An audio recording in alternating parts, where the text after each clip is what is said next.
Hi, little Isaac. Well, I was going to get dressed because Maisie jumped up because the squirrel came to the feeder, and when she jumped up, I got up to scare the squirrel away, and I said, "Oh, this is my chance. I can get dressed and finish the book." Excuse me, dressed and washed, and my hair brushed and that kind of thing. But look who came back. Let's see if I can show you Maisie and her beautiness. She's so beautiful. She's so beautiful. She's giving herself a bath right in my lap. Okay, so back to the book. Chanticleer and the Fox. So do you remember Chanticleer had a dream that had kind of a premonition. That's where you sort of imagine or think or dream something that may happen. And it sort of is happening. A fox, tipped with black and full of sly wickedness, had lived in the grove 3 years.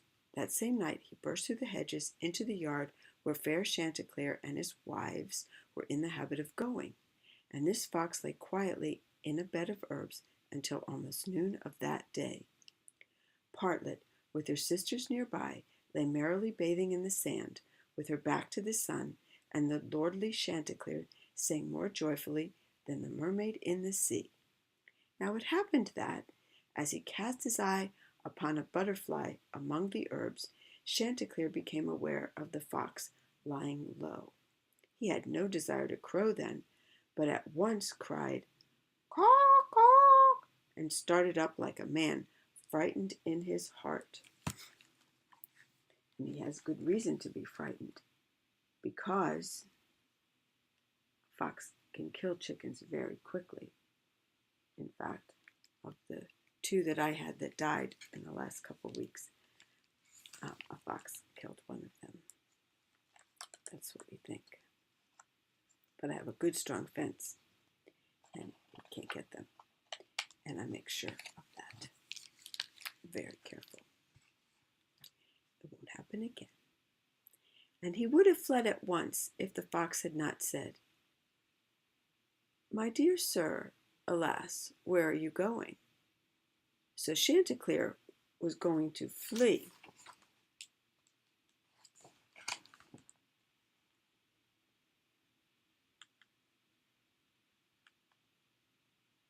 Oh, I see what they're saying. Sorry, I read it wrong. I thought of it wrong. He had no desire to crow then, but he cried out, "Caw, caw," to let his flock know that there was this fox. And he started up like a man frightened in his heart, understandably, as we said. And he would have fled if the fox had not said, "My dear sir, alas, where are you going? Are you afraid of me, your father's friend? The reason I came was only to listen to you sing, for truly you have as merry a voice as any angel in heaven. My lord, your father, God bless his soul, and also your courteous mother, did me the great honor of visiting my house. Except for you, I have never heard anyone who could sing as your father did in the morning. In order to make his voice stronger, he would close both his eyes, and he would stand on his tiptoes and stretch forth his long, slender neck. Now sing, sir, for holy charity. Let's see whether you can sing as well as your father." Well, what do we think about this? There's a word for foxes. It's called wily. And there's an expression, wily as a fox. And or sly as a fox means kind of the same thing. He's trying to outsmart the rooster, into closing his eyes, sticking out his neck, and singing. That will make it easier for the fox to catch him and sadly kill him. Chanticleer began to beat his wings.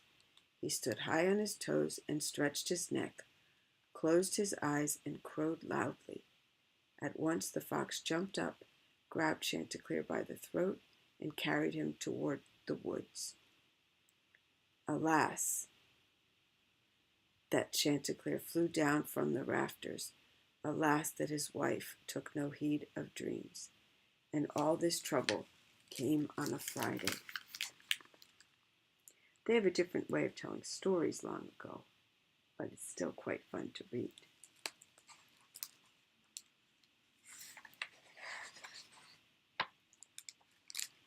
Such a cry was never made as was made by all the hens in the yard when they saw Chanticleer captured. The poor widow and her 2 daughters heard the woeful cries of the hens and at once ran out of the doors. They saw the fox going toward the grove, carrying away the rooster. "Help! Help! Woe is me! Look, a fox!" they screamed, and ran after him.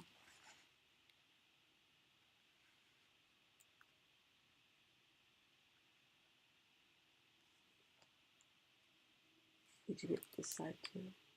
Oh, no.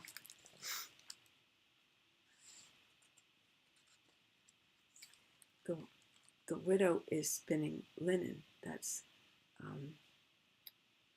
flax on that. That's how they spin linen. On the spinning wheel, which you'll see. The cows, the sheep, and even the hogs, so frightened were they by the shouting, ran after him too. They ran so hard they thought their hearts would burst. Just a feeling when you run really hard and your heart is pumping. Malcolm's here. Hi, Malcolm. Did you want to come and enjoy this book with us? Okay, you can do that. There's space for you, Malcolm. You kidding me? There's always space for you. Here you go, my boy. Maisie, there's no reason to leave. Malcolm, come sit right here next to Maisie and we'll read the book. You could do it. There's space right here. There's space, little Malcolm. He's going to go bounding off. There's his face. Is that a face or what? He's beautiful. There's no birds on the feeder, but he's looking in case one comes. And one will come. Come here, Malcolm. Stay here. Gonna sleep there, Malcolm? Stay right here, Malcolm. Oh, okay. He wants to hear the book too and play with his sister. It's what they do. That's how Malcolm says hi. He grabs the critter around the head and he starts licking him, telling him about the things that happened outside, pulling him closer, giving him a bath. I love my guys so much. I'm going to read to you right here while you watch them. So where we left off was everybody was chasing the fox who was carrying off Chanticleer. The pigs, the ram, I think there's a stand up, the cows, the children, and the widow. Okay, guys, let's just be happy with you. It's a good morning. That's how they play. The neighbors' ducks quacked as if they were to be killed, and their geese, from fear, flew over the trees. The noise was so terrible that the bees swarmed from their hive. It seemed that heaven would fall. My bees come on Sunday, right in the middle of the snow and the cold. That's what happens in early spring, but they'll be okay. Now, good people, I beg you all to listen. This rooster in the fox's mouth spoke to this fox in spite of his fear, saying, "Sir, if I were you, so help me God, I would say, turn back, you proud peasants. I have reached the edge of the wood now. The rooster shall stay here.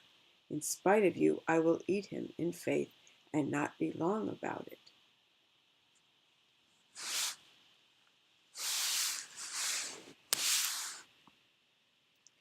"In faith," the fox answers, "it shall be done."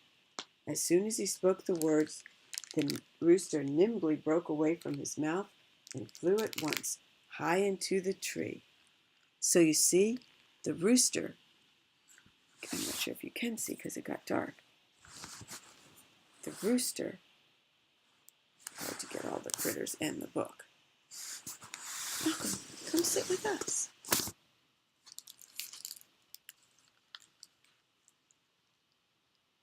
The rooster outsmarted the fox, telling him that he should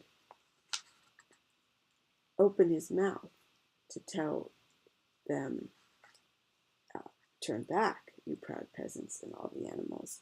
I shall stay here. The rooster shall stay here. So as soon as he opened his mouth to say it, the rooster flew up into the tree, away from the fox and the fox's sharp teeth. Sorry, I'm not doing a good job telling the story. Too many distractions that I'm making for myself. I should just read. When the fox saw that the rooster was gone, he said, Alas, oh Chanticleer, alas, I have done you a bad turn. I frightened you when I grabbed you and took you out of the yard. But, sir, I did it without evil intention. Come down, and I shall tell you what I meant. Nay, then, said Chanticleer, never again shall you with your flattery get me to sing with my eyes closed. For he who closes his eyes when he should watch, God let him never prosper. No, said the fox, but God bring misfortune to him who is so careless about his self-control as to prattle when he should hold his peace.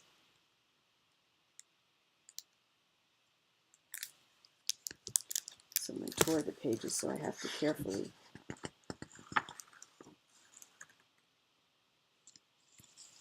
All right, suddenly it's only one page left. I never see the end of these books coming, it would seem. See, said the widow as the fox slunk into the grove, that is the result of trusting in flattery. And she marched with her flock back to the yard in the little valley, including Chanticleer. Okay, I didn't see that ending coming. But I guess what it means is, I guess the rooster learned not to let flattery get him to sing with his eyes closed, get him to be fooled. Okay, sorry. I guess I should say the end. But anyway, the point is the fox was saved by the chicken was saved. The rooster was saved by his not being fooled a second time. And off they went, Chanticleer and the fox. Okay, sorry, that wasn't my best reading. I was a little scattered all over the place. But I want to wish you a very happy day. I'm going to get dressed and on with the day, and I will be back later. I hope you have fun, my little guy, whatever you do. Okay, bye-bye. Oh, I think Malcolm wanted to say goodbye too. Not goodbye, but see you later. He's having a nice little rest now on the bed. He's been out running about a bit, and Maisie ran off. She said I had a nice little book reading with my mom and a nice little nap in her lap, and now she's off, maybe outside. And I can see from my bed, I can see my hens walking around safely inside their big pen where the fox can't get to them. There was a fox here last week, and he walked along one edge of it, last week or the week before. But I went running out, and he went running off. So no one was hurt. Okay, little guy, I love you. Have a wonderful day.